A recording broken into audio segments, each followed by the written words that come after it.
Hello, everyone. This is Ravina, and I've got my amazing co host with me, Kenneth. Yeah. Hello, it's nice to have Yeah. everyone on the show today. It's my pleasure to be co-hosting this event with Okay. Ravina. Oh, yeah. I say warm welcome to everyone watching live. Wherever you're watching, feel free to put on the comment section where you are watching from. Let's know where you are. Let's know where you're watching from. Thank Yeah. you. Oh, thank you, Kenneth. So, welcome everybody to the episode 3 of International Student Show. It's amazing to have you, everybody, online. So, yeah. We are, so this theme of today's show is gonna be civic duty and community engagement. We've got wonderful guests with us. Both Gabby and India is gonna join in a bit. So before that, we would like to talk you through what's going on happening around Chester. So Kenneth, if you could just walk us through, yeah, okay,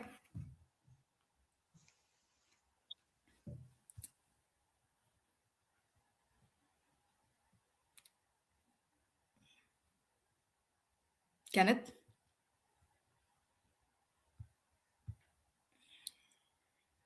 You hear me? Yeah, yeah, I can. Can you hear me?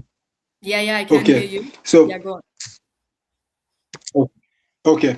So what I'm saying is, international students shared their experiences on the international barometer, and it's quite interesting to see a 98% of students actually giving feedback of feeling safe and secured on campus.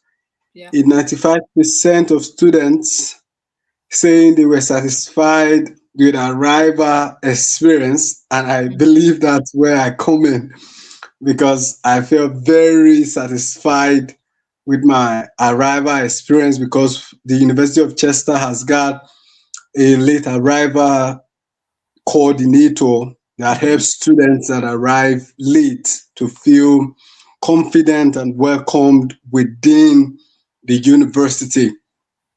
A 97% gave a feedback of feeling satisfied with the learning experience. A 93% feel satisfied with their overall experience. This involves living within Chester, their experience within the community. Like it's amazing, to be honest, to see this number of international students feeling satisfied with their overall experience. If you're an international student watching from India, watching from Nigeria, watching from anywhere in the world, the University of Chester is a place for all. It actually has an amazing community that welcomes international students irrespective of where you are from. It's a community that wants to welcome you, that wants you to have your best experience living in Chester and schooling in Chester. 94% has gave a feedback of feeling satisfied with living experience, as I've said. 97% has a feedback of feeling satisfied with campus environment. 96% has a feedback of feeling satisfied with lecturers' experience. 94% gave a feedback of feeling satisfied with support services within the university. And 95% feels satisfied with overall learning experience. So this is another event for you to learn firsthand what it's like studying in the University of Chester. And you are welcome to actually put your questions on the comment section and we'll be very happy to respond.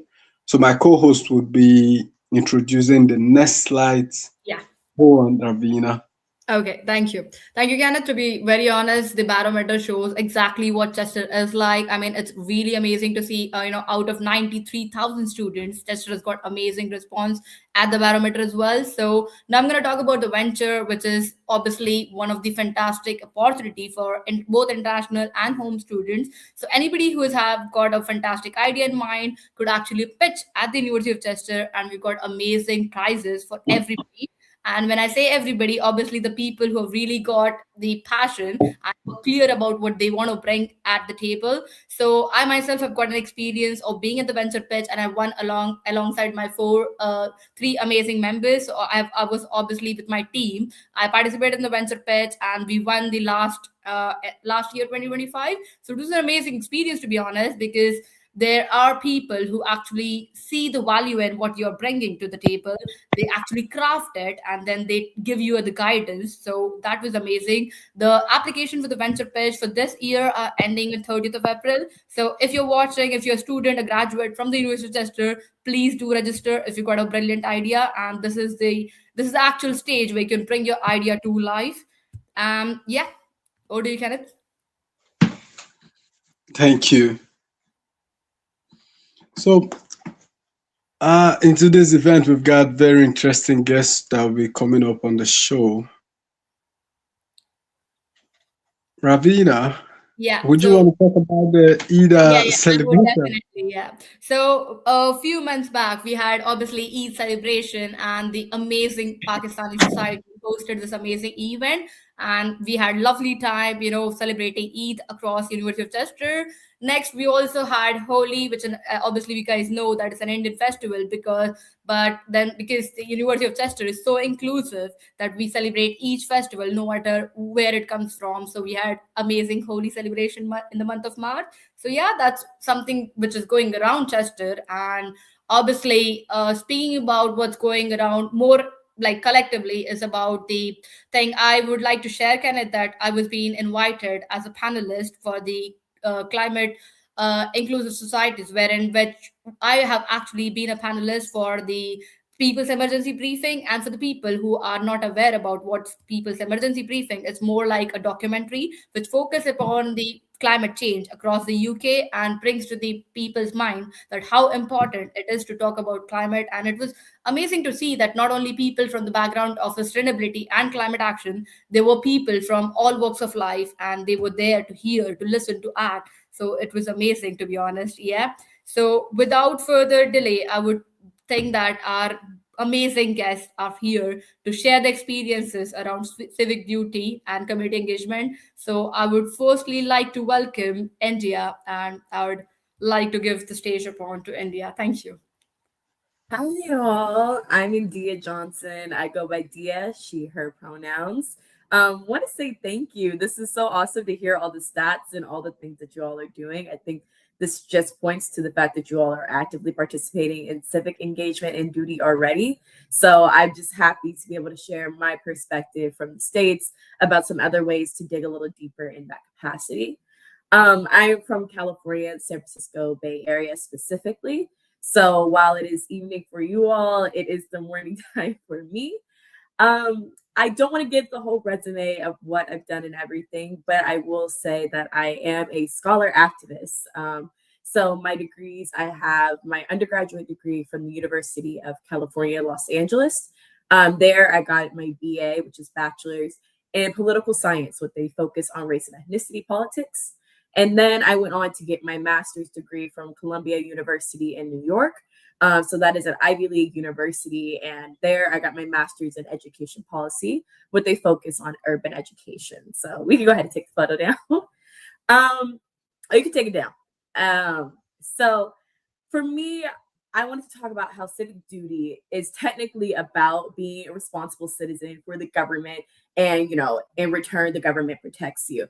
But I honestly see civic duty as a right and a responsibility to contribute to our communities for the betterment of everyone. So I know the technical definition exists, but I think in practice, we always have theory and then we have practice. In practice, it's just about protecting your community, protecting your people, and being there for one another and showing up in ways that are inclusive of all. So for me, civic duty and engagement has been ingrained since childhood. My mom pushed me to run for student government throughout all of my schooling when I was younger. I was negotiating with teachers for us to get better test scores, and in return, they'll give us rewards.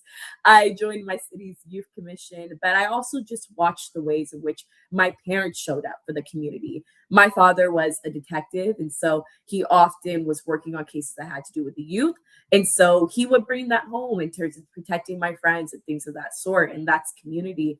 And same thing with my mother. She was an organizer. And so she was always organizing community events and activities. So when I say that it's something that was just embedded in who I am, it's because I saw it being basically an example for me growing up the entire time. And so to me, civic duty is not something that's just random and abstract, but rather the way that we show up for each other daily.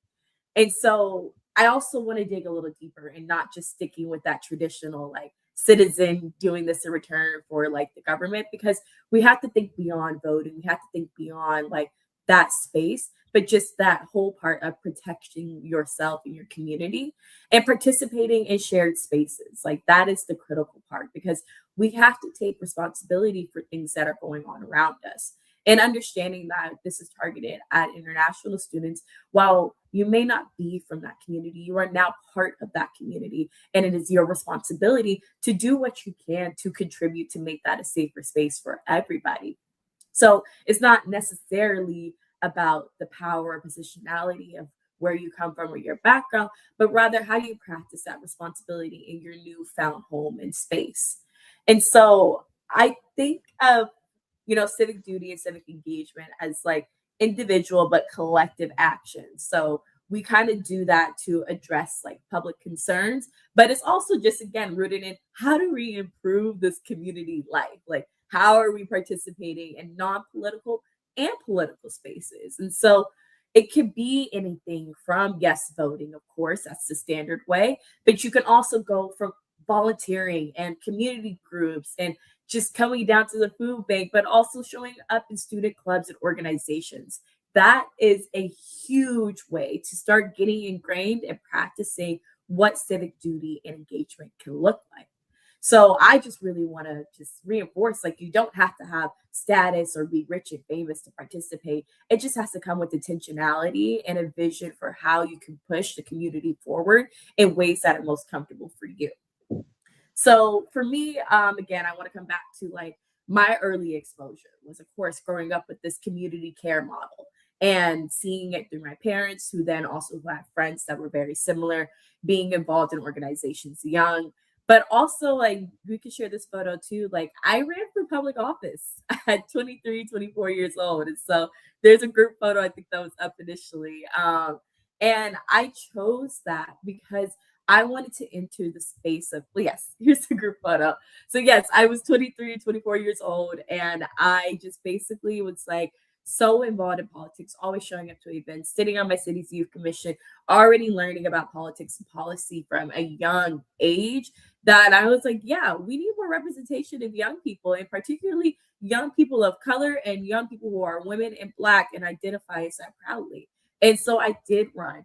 I unfortunately was sick during that time and had to take a step back from my health, but it's the fact that I even took a step forward to do it at that age and show that, yes, it's possible. Like, yes, we can be in these spaces and we can take the photo down. But one of my proudest moments in a way that I engaged in civic duty and engagement is that I was an intern for like our congressional members, or like, I don't know if y'all have heard of our Vice President Kamala Harris. I was one of her first. And I was actually invited to the table with a Congressman, Mark DeSaulnier, when I was 19 years old to discuss border policy. And the reason they had me there was because of one, my background and like already being engaged in politics and community on the groundwork, but also because representation. He wanted to know, like, what does it mean if I show up to the border right now and show solidarity for the crisis that we were having in the States? And I gave that perspective, what that means to your constituents, what your people and the people you represent, because this will encourage people to get out and be active, be vocal and vote. So not only Are we pushing civic duty through seeing that representation from our elected officials? But also now I'm going to feel more confident to go out there and protest or do what I need to do to engage in civic duty and responsibility to protect my community. And so these are spaces that, again, I've been entering since I was young. And I'm very, very proud of that because I think it's now helped me develop a culturally conscious eye for inclusivity, representation, and making sure that those who I'm around are always represented fairly. But this is also where the scholar part of me comes out because we have to be practical that while engaging in civic duty and engagement, we need to unlearn bias and we need to sharpen our eye for the importance of that representation and where that comes from. And I'm not just speaking on race and gender, but I'm talking about actual variations of what representation looks like, whether that's neuroability, disability status, caste, educational level, language, parental, all of these things, class as well.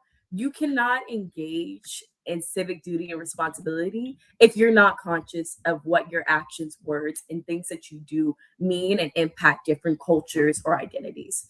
And that's where positionality does come into play, because if you're not conscious of what your privileges may be, you may be in a space where you think you're engaging civically, whether it's a town hall or like a listening circle or community gathering, and you're speaking over those who may be in a more marginalized or oppressed space than you are. And that's detrimental to the cause. You can't be civically engaged in that capacity and being responsible if you're silencing those that are around you who may need some more support. So for me, I think that's something that I have worked on is unlearning my biases, learning when to speak up or when to be in the background and be a co-conspirator. How do I help support and uplift the community without silencing them and not giving them the space to advocate for themselves? And that all does go hand in hand because, again, you may be in spaces, whether on campus or outside of the community, that it may not be your place to speak. And that's okay. But you're still there. You're still showing solidarity. And that is still a civic duty. You are showing up for your community, but it may not be necessary that you're contributing vocally, but showing up in numbers physically. It's something that I always practice at work is wait. So it's called, why am I talking? Because sometimes we need to wait.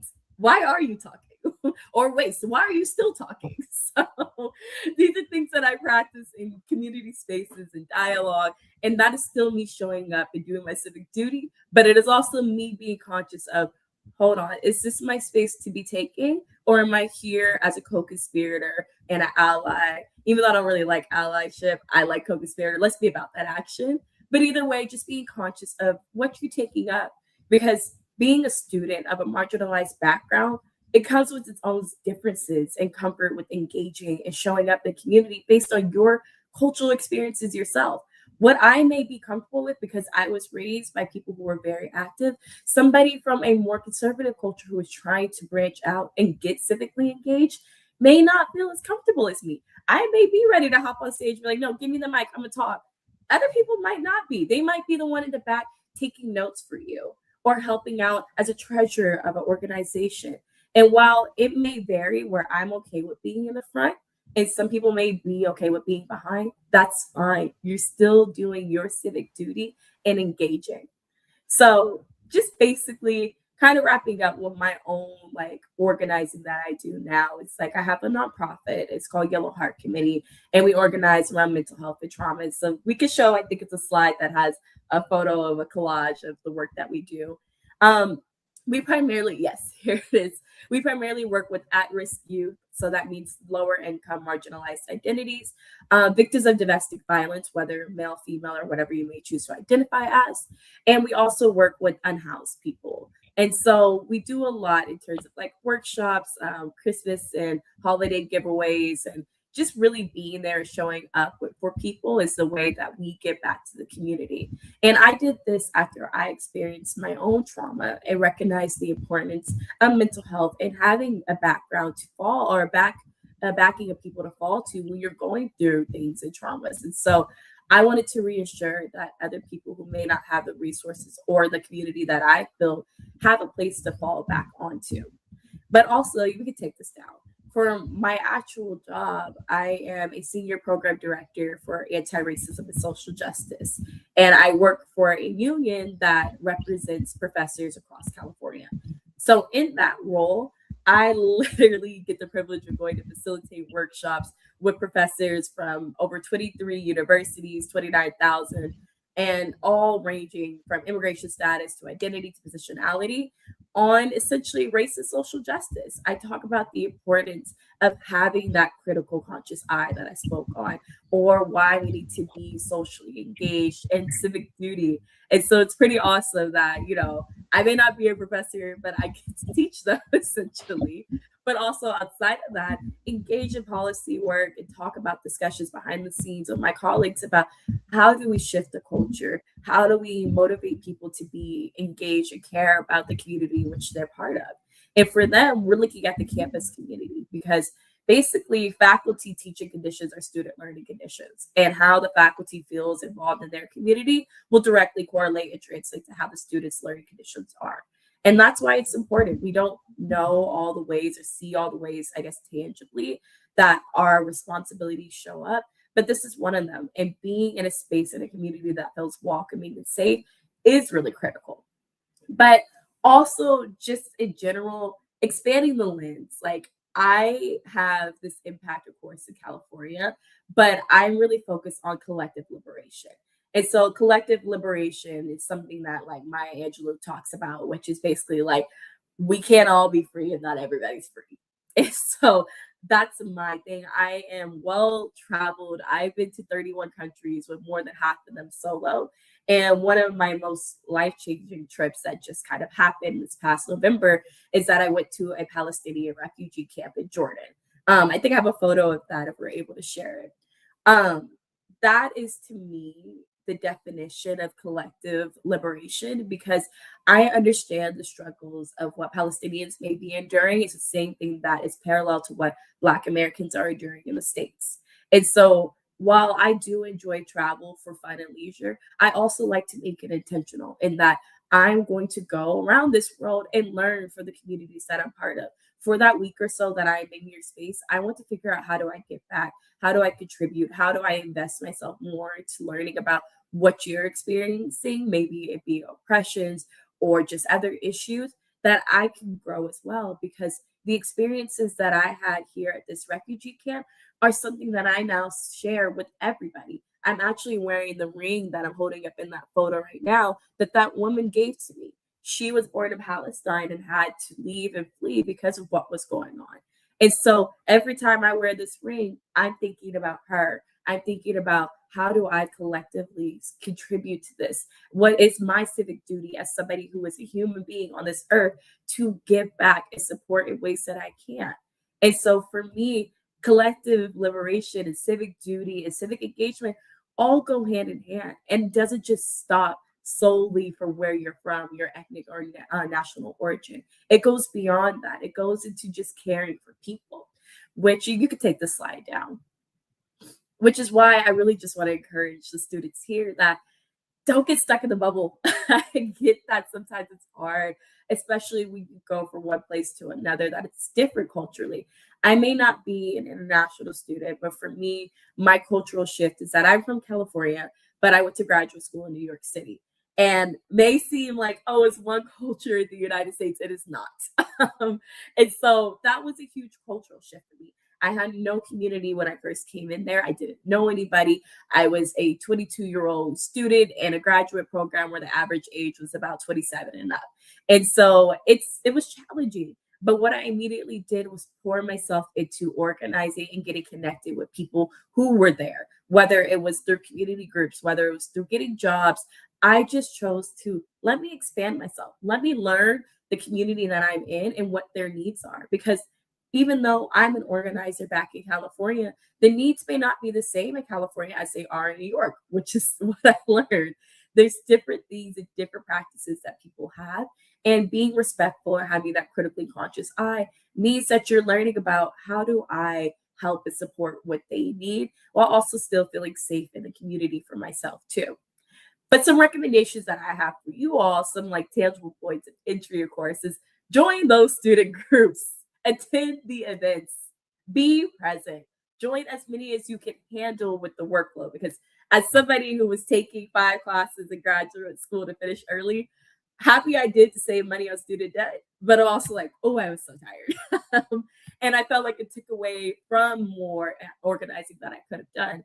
But I will always say join those student groups, because that's where you really start to get your friendships. I can't tell you how many people I still contact and keep up with and organize with today because of the way that I joined student groups. The reason my nonprofit took off the way that I did is because of the people that I met from my internship, from my jobs, from school, all of that. And now we have organized and put on hundreds of events, have impacted lives across the United States over the last 6 years because of just simply showing up to a community group, me showing up to a student organization. Like, those things go further than you think. It may feel like a superficial when you first start, like, oh, I'm just here. But no, being there is enough. And then you have to go further than that. But going out of your comfort zone to show up is the first start. Also, create spaces if they don't exist.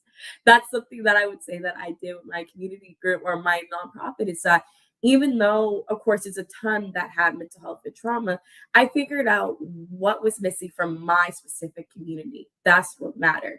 And that in that case, it was that focus specifically on domestic violence victims, unhoused, and low-income children. And while again, there's a bunch of organizations that focus on that, that was our niche thing. And it was run by people all under the age of 25. So that's not something common.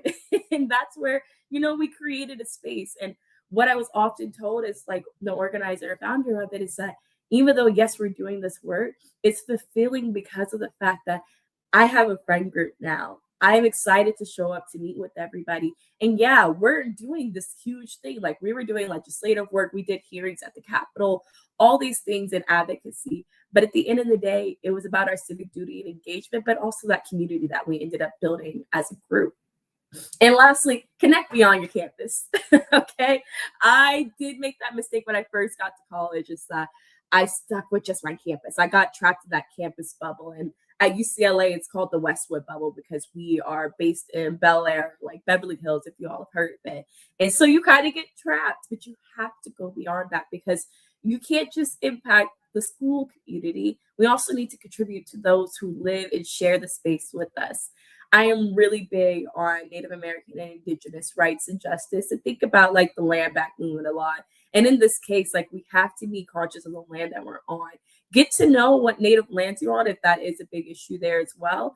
But it's just being conscious of the people around you, the community, and the spaces that we are in. And think beyond just buildings and homes you're seeing and businesses. Think about the people who are on that land beforehand. How do I give back? How do I show up? What is Earth Day for y'all? How, if there is no Earth Day, how do y'all create an Earth Day? Things that will go beyond just what we can give in the present, that have a lasting impact. And so, yeah, basically, I just want to say, like, civic duty and engagement and collective liberation all go hand in hand. Something that I think about too is like diversity, equity, and inclusion. I am huge on emphasis on equity, not equality, because equality is everybody's the same, when we need to be rational and practical, that no, we're not all starting from the same points. There's so many oppressions that have happened to different groups across history that we need to be and have an equitable and critically conscious eye. So I always say, yes, diversity, equity, and inclusion, but let's not forget about the B, which is belonging. Because belonging, that is a feeling. You can't take that feeling from me. And while we may be doing work to try to be inclusive, we need to make sure that people also feel as if they belong in that space. And how you belong is to get intertwined with that community. And it's going to take work and time. But my biggest suggestion is just start small, show up to that one little community group, and then go from there. So hopefully I was within those 10 to 15 minutes. But yeah, I just want y'all to know, like, being an international student is not a barrier. It's really a contribution to the community. You're making things more inclusive, and representation truly does matter. So I'm always going to encourage it and commend you for coming and showing up in these spaces. And now let's make your mark in those spaces as well. So yeah. Oh, thank you so much, India. It was really inspiring, to be honest, and I can feel you in so many instances where you spoke that, like, it's more like, you don't have to be the loudest voice. Sometimes you need to Mhm. sit back and listen to others, because obviously everybody knows their own story, but everybody needs a chance to show up. And I mean, it's such an important piece of advice when you say that you just need to show up. You don't really need to do anything else. Just show up and create opportunities if they don't exist, because so many people get trapped. It's like, oh my god, even with international students, they think that if there's no jobs, they think that, oh my god, I'm not getting a perfect job for myself. What if you create job for others? So there's always room to improve and to Yes. make space for your own self when the space doesn't exist, because obviously competition is everywhere. If I talk about US, where you come from, or UK, or any other country, competition is there. It's just that the way we think about it and the way we look at it matters the most. And obviously your journey is so inspiring, to be honest, and I'm definitely sure that all the prospective students and the students who are learning at the University of Chester are going to get inspired, and I hope they take real inspiration from the stories of what you have described as well, and they bring them into practice, and they can really achieve a lot if they hear from a guest like you. Obviously, thank you so much for sharing those insights. Of course. Thank you. I appreciate it. Okay, I would just have a quick look if you've got any of the questions, and if not, we'll go forward with one of our more interesting guests as well, who is Gabby. We have got an amazing comment as well. Thank Yeah, you. she is amazing, to be honest. Yeah. Appreciate it. Okay, so is there anything you want to add, Kenneth? I think. Okay. All right then, Gabby. First of all, welcome, Gabby. It's lovely to have you here. And yeah, the stage is all yours. Please. Hi, my name's Gabby. My pronouns she, they. Based here in the UK. Originally from America. I've actually have known and worked with Dia for about 10 years now, and like I've known her story for such a long time, but even still hearing it is incredibly inspiring to this day. I'm very impressed and proud of the work that she's done. So yeah, I just want to speak about my experiences here in the UK and as a student. So I'm gonna go ahead and get my slides up, just my little about me section. So as you can see, so in the far right corner, I was an undergraduate student here at University of Chester at the partner campus in Shrewsbury. But this actually wasn't my first time in England. I actually lived in England when I was a kid, when I was I think 11 till 15, because my dad was in the military, so we moved around a lot. And moving in the States, it's kind of just like, okay, cool, you're a kid, you're just in a new place. But then moving here in England, we knew we had a short time. And something that like really stuck from a young age was, you're here for a short amount of time. What are you going to do to make the most of your time here? So when we were a kid, it was traveling, it was seeing everything that we can, it was immersing ourselves in cultures as we can. We go to markets, we do this and this and this. And so when I had the opportunity and the option to come back and come for my undergraduate, I did the same thing. It's like, I'm here for these 3 years for my undergraduate. Who knows if I get my visa to come back and to stay after this? What can I do to make the most impact on my time here? So one of the things that I really got into was volunteering, was becoming a student rep, was getting as involved, because it's something that we said in early plannings for this episode, and everything that really stuck for me for what Dia said was, if you invest in your community as a university, your community will invest back into you as a university. And being at a satellite campus, being in a separate campus at Shrewsbury from Chester, we were our own community. We were our own campus that were disconnected. So how can we make the most of our time in Shrewsbury, away from Chester, away from being this big university, and make it impactful for the students here that may feel a bit more cut off? So we would do events in the community. We would partner with local businesses and things like that. And that inspired my journey into working into education, because if you knew me in my undergraduate, I wanted to be a director on the West End.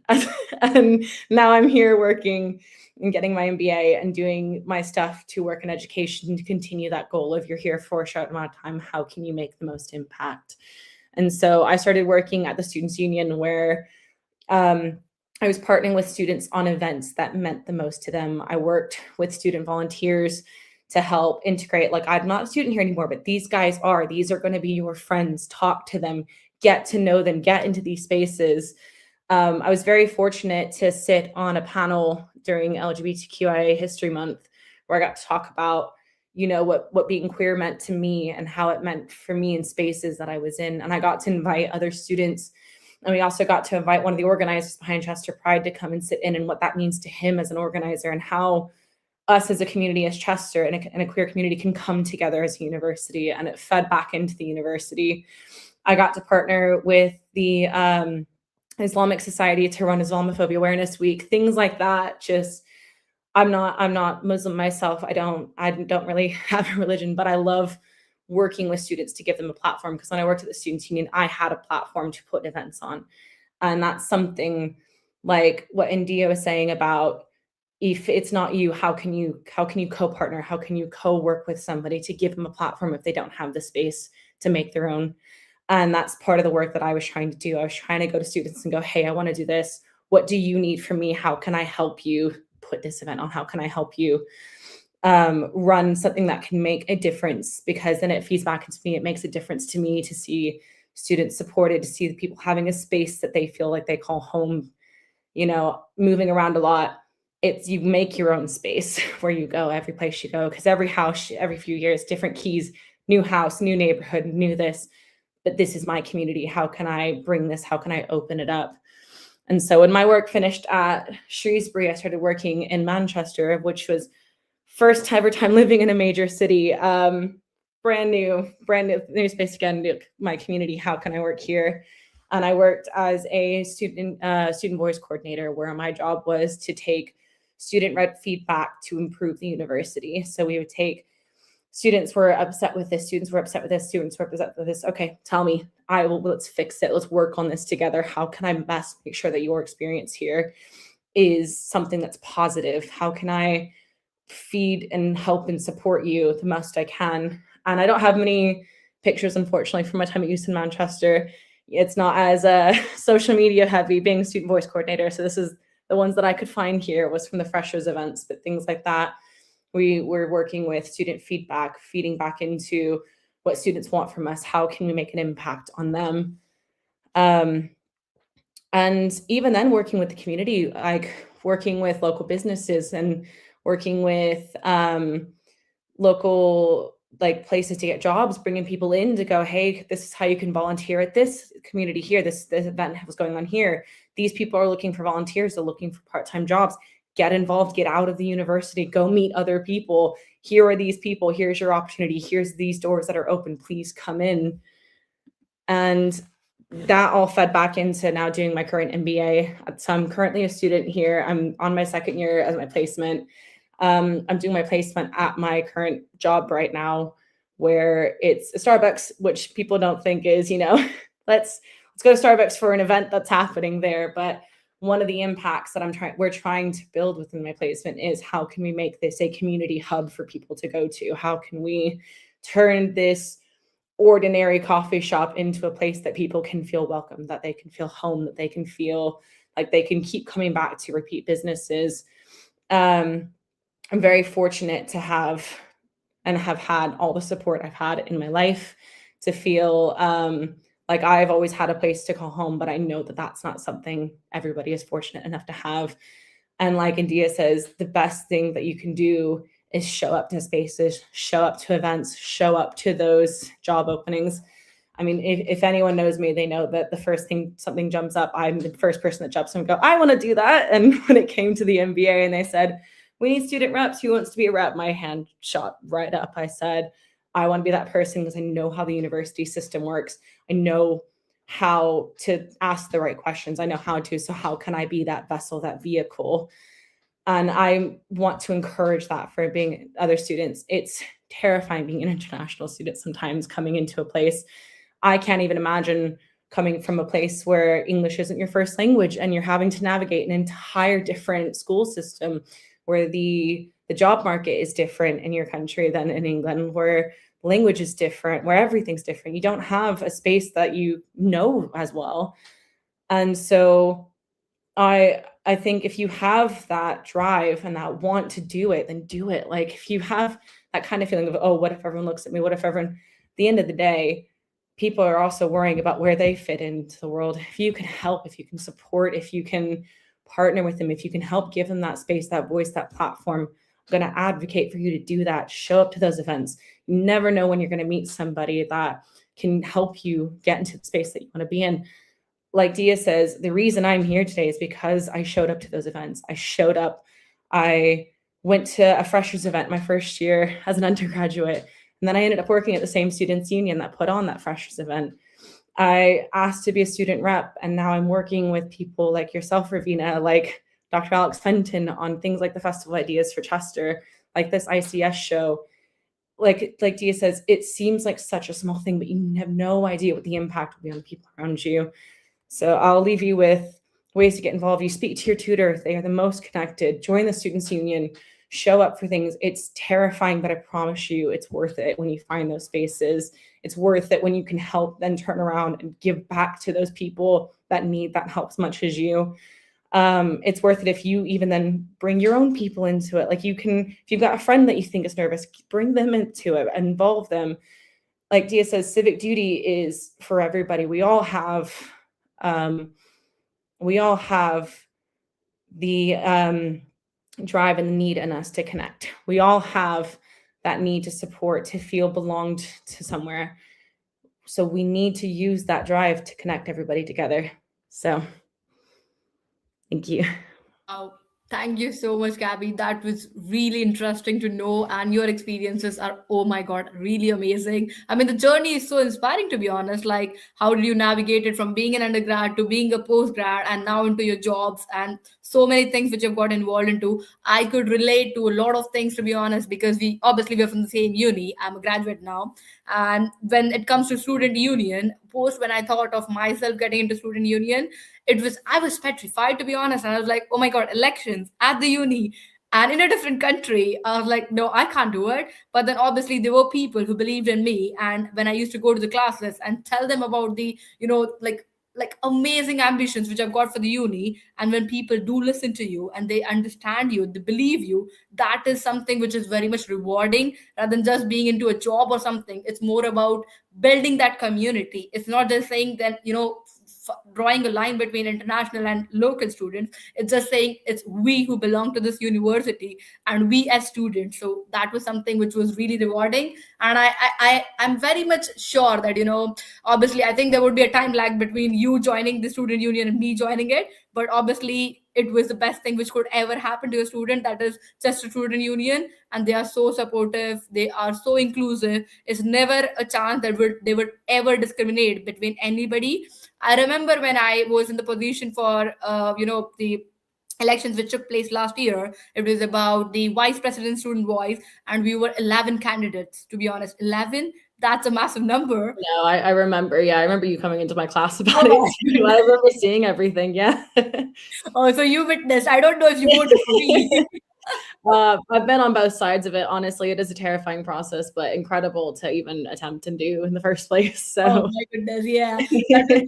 Oh well, yeah, that was really a rewarding and a very nice experience, I would say, because I didn't expect it to happen like that. But then obviously, just for all the ongoing students, I would like to just mention that just get involved. It's not about winning. Winning is not the point. Participation is the main point. Like if you can see Gabby, who has got massive presentation about what she has done, she never mentioned that I won this or won that. She always said that I have experienced that, and that matters the most. So your recruiter, your boss, or you could be the boss as well. So that would matter the most, that you have got such a massive experience. That counts. Okay. So a lot of people, mistakenly understand that, oh, what if I try this and I don't succeed? It's not about getting success. It's all about having that right foot in at the right time, and then just getting noticed, as like people noticed you as well, Gabby. So thank you so much. Honestly, thank you for bringing that out.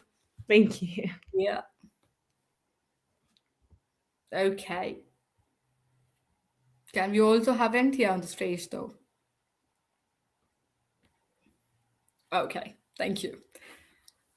All right, guys. So it was, as I said, inspiring, enriching, motivating, all of those adjectives, all for you guys. I mean, I'm really like astonished to see how far you have come at this very young age, and I'm sure that students will get a lot of inspiration from this. So, out of curiosity, I just wanted to know from both of you guys. There is obviously geographical differences between where India is from and we three are from UK. India, do you also have a student union at the uni when you studied, or you had something different? Just out of curiosity. Yeah, we definitely had them. Yeah. So because I was so politically active from a young age, I actually took a step back on being involved in the student union specifically. I would do other organizations and clubs, but I also knew once I graduated, I was going to go back into politics. So I was engaged, but not on that level where it's like I ran for anything. But again, that's just an example of like I still did my civic duty by showing up and, being at events, but I wasn't on the board or anything like that in that capacity. But yeah, they're everywhere at every university in the States as well. Oh, that's amazing to know that there's something analogy between UK and US. Obviously, the countries are different, the way of working is different, but obviously, people still are meant to feel like belong. So it shouldn't be like, we don't belong, we are from a different country. And as Gabby has said, obviously, English is not even a first language, to be honest. And coming into a different country, navigating the entire ecosystem there is a massive job in itself. I would say it's a massive job because we all are international for that matter, but then obviously it's amazing to know like how students go so far in not only their professional careers but obviously their progression in the universities. That educational background does matter the most. So Gabby, any interesting fact you would like to draw down here about studying at the university? Did you find any difference from, because you've been moving everywhere, so obviously if you would like to share. Well, I don't disappoint. I love that, Dia and I both come from similar areas. I actually lived in California near where she used to live, which is how we know each other in the first place. And it's always fascinating, like hearing how she tackled university differently, being in the States and how things run there. I don't have any experience with US universities. My own university experience has been here in the UK.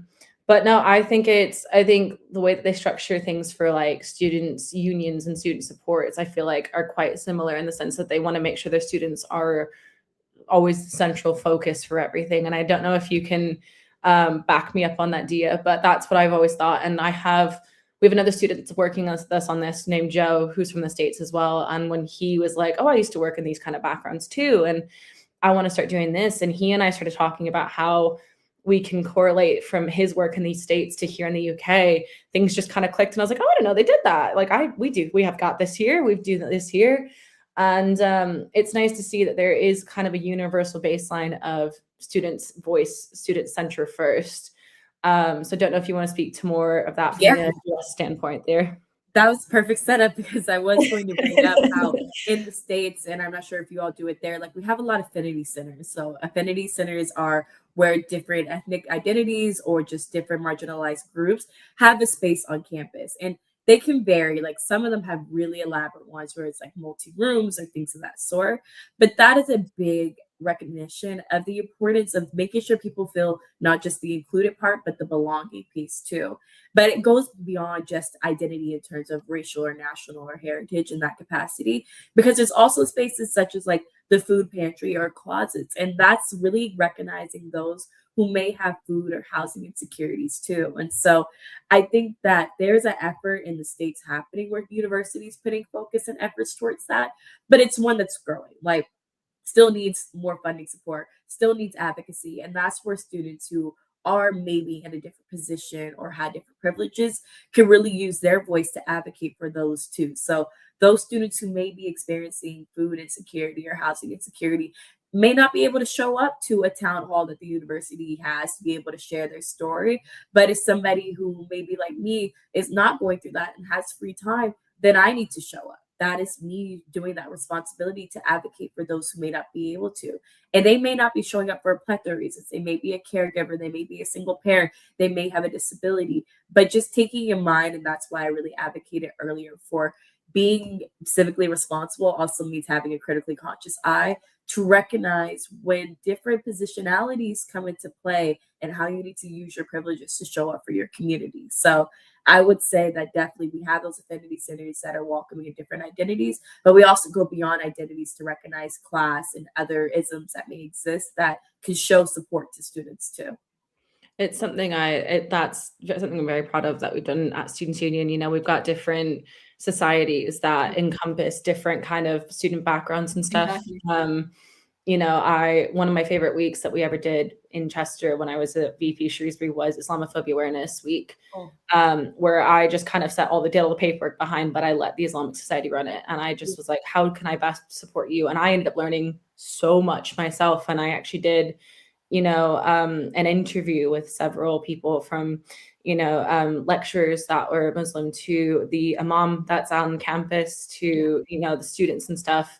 And I ended up learning so much about the space that they created for themselves at Chester. It's something that I was very proud to be part of and help like give kind of a platform to, and be just support and just to be there and listen to the conversations people were having. And something that we try to do at Chester Students' Union that I was really proud of was the societies that we built, the open spaces that we try to, like, we've got this open room here, book it, use it, come talk to us. We're here. We're the officers that are here to support you and stuff. And coming back into university, it's nice to see some of the stuff that we built from my time as an officer still standing, like the Proud to Be fund, the Proud to Be events and things like that. So I mean, it is really interesting, to be honest. And the thing is, Gabby, as I was on the same point, like at the University of Chester, we have got so many societies. I can't really count and give you a number, to be honest. And the fact that so many people get only involved, not only in the societies like of their own countries. Like if I'm an Indian, I won't only get involved in Indian society, but I've got a choice to get involved into so many other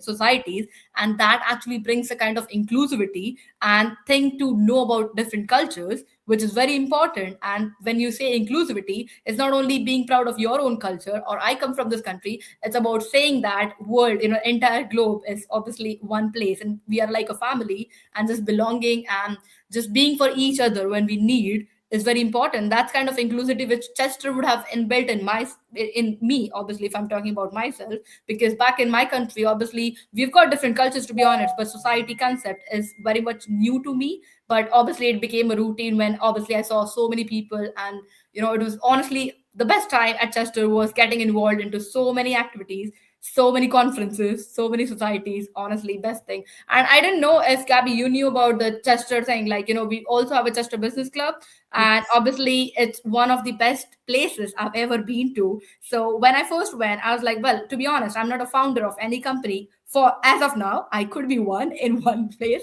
but then I was like, I'm not a founder, I'm not a business person, and what would it would mean to me, who have not got a business for now, but I want to be in a place where businesses actually talk about, and people are earning in millions and billions. And obviously I am not a British as well, so I was like, I'm a person with color, and that was only my misconception. When I actually walked into the room, people were so inclusive, people were so, I mean, they were so, the way we can say, is like they were so ground to earth, that they were like, okay, they were so inclusive, and the way they made me feel in that room was something which I can't forget. So which actually brings me to develop something in this country as well, because I feel that I belong, I feel I can create something that is the way people make you feel, and that is very important, to be honest. yeah, I also want to say I really liked what you said, and Yeah. Dia, about like being an international student isn't a barrier. It's what, I don't remember how you phrased it, but the way that you phrased about an international student is a door open into It's a possibilities. contribution. Yeah. Yeah, Absolutely. exactly. Yeah. Yeah, it's something I love doing as an international student, is just kind of exploring everything that I can when I can, giving my own life Exactly. experience, but also giving back from my experience to other people too. And I really liked what you said, that that's just kind of stuck in there now. Oh Yeah, yeah. I would also add to that is that giving yourself grace for making mistakes, because that's something that happens often. Like I shared at my job, I work with our Native American and Indigenous caucus. And while I don't identify as Native American or Indigenous, I'm learning a lot. But also with learning comes mistakes. Like we're always in practice mode. And I think that's something people have to remember, that you're not going to ever get everything 100% right.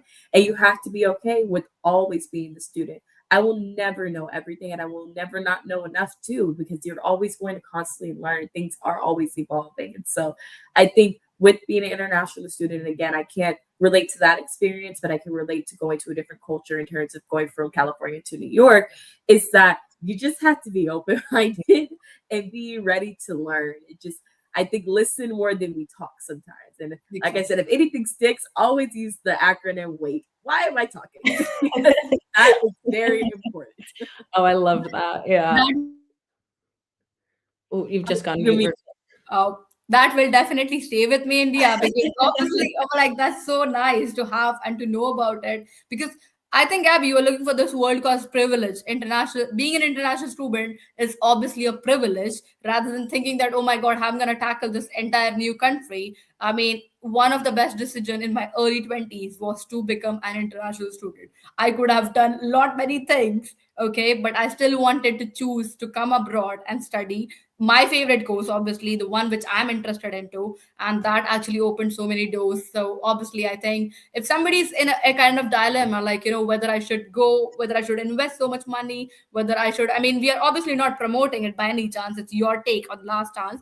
But then if you are still in that question that whether it's going to be a good idea or not like good idea, or is it worth spending that much money, because obviously we understand it's worth the money as well, the cost is always a thing. So obviously I think it's once in a lifetime chance, so obviously go for it if you ever get a chance, because not everybody gets a chance. Because obviously to be an international student you need to have a very good story. It's not that anybody and everybody can come and study abroad, because obviously the universities have criteria. You need to pass your IELTS, and obviously there's so many exams as well. So I would just say that obviously go for it, and I think you guys will also agree with me with that point.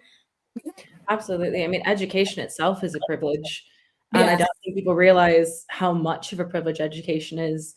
And, I even recognize that I have privileged the fact that I come from what the UK considers a green country to come into the country. So my visa process is easier.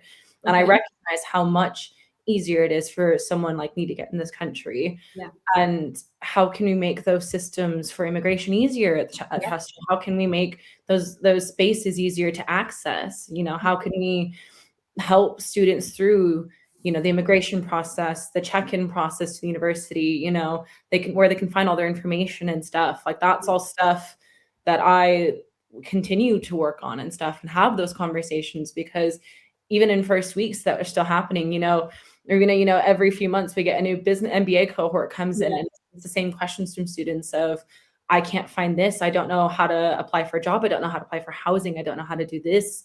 And I very much am like, I've had privilege, I've lived here before, but also I come from an English speaking country. English is my first language. It's easier for me to navigate this. So how can we help to support students that don't have that same privilege when they come into this country? Exactly. And it's something that I love working with and working for. And I know you do as well, RAVINA, which is why we've connected. I know it's something that you love doing as well, Dia. Like, yeah, obviously that privilege and that platform and education that you have, and how you can use that to help and support other people. Yeah, exactly. I mean, yeah, with that, it brings to me mind that we actually a few months back created a module for international students to navigate the first few weeks when they are coming to a new country. So obviously, I was speaking, and one of my friends was speaking that, and obviously we were thinking about our days, our initial days, like when we were like very much new to this country. How I wouldn't say it was difficult, but it was very much new. And until and unless you find the right people to tell you that what it's going to be like, you are literally petrified. I'm like, oh my God, what am I going to do about it? But then obviously we were like really fortunate people, I would say, coming to choosing University of Chester. Being in Chester would be one of the best decisions we actually took. I don't know if I was in different I mean, not about a different university, but in different place where I didn't knew people, where people wouldn't be like as supportive of the ones in the Chester were. I mean, I don't know what the situation would like to be like. Okay, I think that actually brings us near to the end. We've got 2 minutes as well. So, any last comments anybody wants to add on? Or, I mean, we really loved listening to both of you, and I'm trying to think. I feel like I kind of encompassed my points, but I just really just want to hound in that civic duty and engagement is not a detriment in any capacity. It is a major contribution to the community that you're now invested into. And Yeah. so pour into yourself, but also pour into the community, because that will just pour back right back into you. So that is my last words, is that just continue to care about those around you and don't see it as a hassle, but rather a contribution with return investment. Then so Oh, amazing. Thank you. Yeah, Yeah. I say the exact same as her. The only point I would ask is ask questions, ask as many questions as you can, ask how you can get involved, when you can get involved, where, but just ask. People are around to help if they can. And it's been very lovely being here today. Oh, thank you so much. Well, with that, I would just like to share with this new episode, which is coming up, episode 4, which is on 19th of May at 10 a.m. UK time, obviously. And we'll be exploring around the research impact and knowledge exchange and career pathways.